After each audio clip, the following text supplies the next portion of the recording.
Right, so today we're going to be talking about screens for the bike.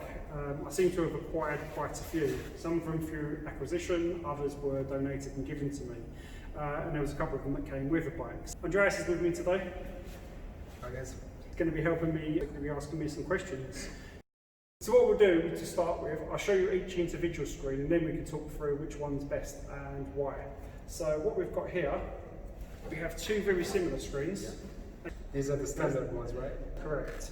The main difference between these two is that one comes standard on the bike, and you can see it's got quite a big cutout on it, whereas this one has a smooth across the top lip. So this one offers the similar looks to a standard screen, but with a little bit more protection.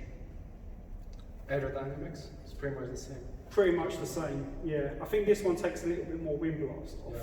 But I'm quite tall, I'm just over 6'2", so even with the standard screen, it still hits me in the shoulders quite a bit, which is why I moved on to using one of the other screens. Okay, here we have the two touring options. This one's a zero gravity, and this one's a double bubble. Both in theory do the same thing, but just different brands. I suppose the zero gravity offers a little bit more protection because it is longer, but you can get them in, I think it's either 3 or 4 different sizes. This one's the medium one, or one down from the tallest, whereas the double bubble screen comes in your one flavour. Are these more touring screens? Yeah, both of these are touring screens. Both of these, usually meant for long distances. And what about this one? That one does offer the best protection, but for me, looks-wise, it's just not it's not my go-to. All right, fair enough. Looks matter. Another thing I like about the zero gravity screen is that when it's on the bike, it actually creates a taller area above your instrument cluster.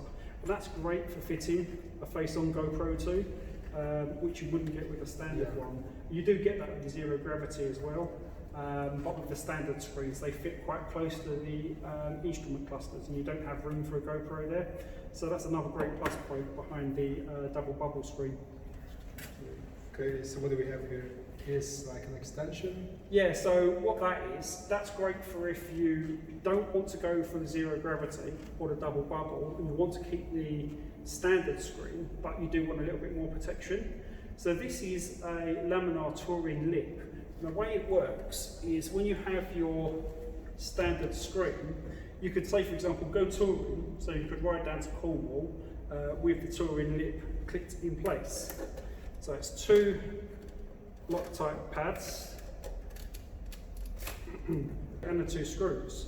So on the ride down, that will offer you great protection, but when you get down there, you simply unscrew the top ones, clip it off, leave it in your hotel room, go out riding with a standard screen on. Yeah. You can get this as well in a clear, or you can get it in tinted.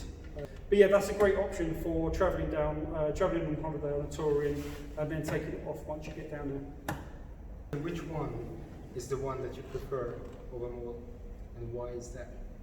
Good question. I actually prefer the standard screen, but the double bubble screen is probably the one that performs the best. This is my go-to for most of the time. I'll be honest, I do prefer the look of the standard one, but this one is probably the best one for all performance, for taking wind blast off as well as looks. So shall we have a look? How they look on the bike? Yeah, let's do it. So we have the first screen on. This one's the standard screen, so this is the one that comes with the bike. So as you can see, it fits quite close to the instrument cluster, and you do have quite a lower profile on this one. So this one probably offers the least amount of protection. Still more than mine. Well, you went for the naked bike. Yeah, I did. I could have actually gotten a touring one. Next video we do screens for the Honda. Yeah, I realized because on high speeds, when we go like over 60, 70, my head is like, it just wants to fall off. Like a bobblehead. Yeah, it's like a bobblehead.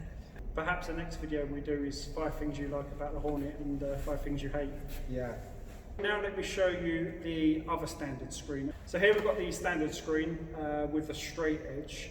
And again, as you can see, it sits quite close to the clocks. When I first got the bike, this was definitely my go-to. And I think I was using this one for a good, do you reckon 8-9 months before I got the other 2 screens? Yeah, I think so. So this was my go-to for a long time. But being quite tall, just over 6'2", I do feel a lot of wind blasts. So the early months, we weren't doing very much motorway riding, I'd say. So it was a lot of kind of town riding. And this was perfectly adequate for those commutes, perfectly adequate just for riding around town. But as soon as we started to go a bit further afield, go on the motorway, that's when I decided I needed a little bit more protection, which leads us on nicely to the bigger touring screens. So before I bought a touring screen, that led me on to actually purchase the Laminar Touring Lip to offer a little bit more protection. So should we take a look at that? Yeah, let's. So as you can see, with the touring lip, it's quite simple. Okay, so that just locks in place, and then you put the 2 screws at the top, and that will offer you a lot of protection. The one thing I noticed about this one, you probably can't see it from this angle, but there is a little bit of a gap when it connects to the other screen. Yeah, actually, that's the reason why I didn't stick with this screen in the end, and that's the reason why I went to one of the touring screens. I actually like the fact that you do get a little bit of air blast through the gap. It doesn't put any pressure on your shoulders. This screen actually offers a lot of protection. But what the issue I found with this screen is when you're riding in rain.